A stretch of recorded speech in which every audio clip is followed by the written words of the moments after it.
जरा सोचिए, कोई शख्स खुद को आईएएस ऑफिसर बताकर 1-2 दिन नहीं बल्कि पूरे 6 साल तक सिस्टम को चकमा देता रहे। ये किसी फिल्म की स्क्रिप्ट नहीं है, यकीन मानिए, ये एक असली कहानी है।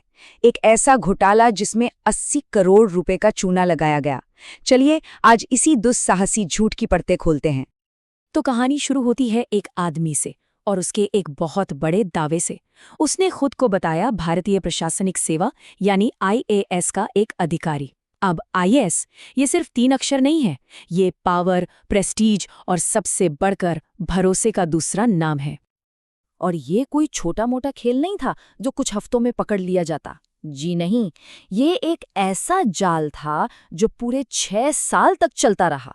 आप सोच सकते हैं, 2000 से ज्यादा दिन वो सिस्टम की नाक के नीचे से ये सब करता रहा।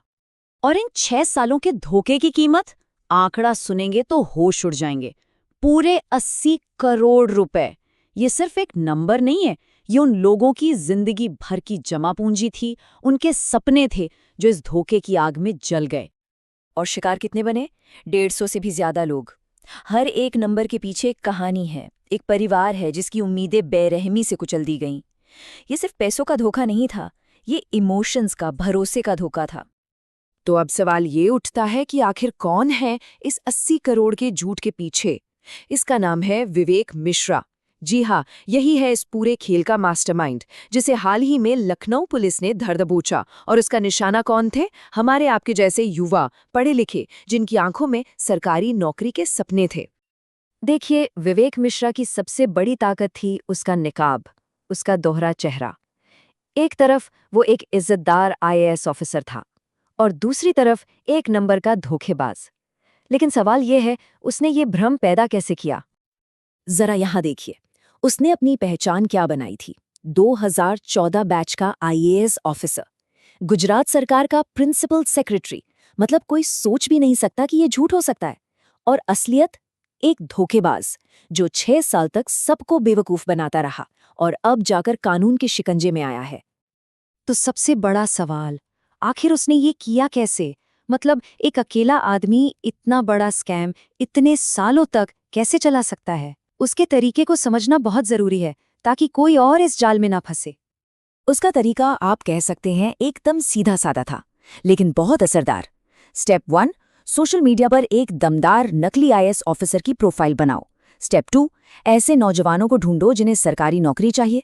स्टेप 3, उनका भरोसा जीतने के लिए उन्हें नकली अपॉइंटमेंट लेटर थमा दो। और फाइनल स्टेप, नौकरी पक्की करने के नाम पर उनसे लाखों रुपए ऐंठ लो। बस इसी सिंपल से फॉर्मूले को वो बार बार इस्तेमाल करता रहा। और ये मत सोचिए कि ये सब सिर्फ एक शहर में हो रहा था।